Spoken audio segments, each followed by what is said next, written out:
sensiz yashash bo'lmaydi oson.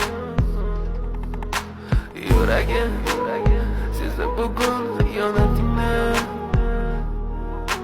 ko'zlarim ko'rdi bugun yolg'onlaringni. Inson nimaga sevar va nimalarga erishar, vaholanki va'dalar berayotgan lablar aldar, muhabbatga ishontirishga undar. Nima o'zi muhabbat, baxtmi yoki razolat? Qani kim javob berar? Agarda sevganingga qilganingda tunda qo'ng'iroq bo'lsa band, so'ngra esa xizmat, so'ngra esa minglab xayollar tonggacha qiynab, tun esa o'tadi go'yoki asr, lekin qiladi sabr. Yuragim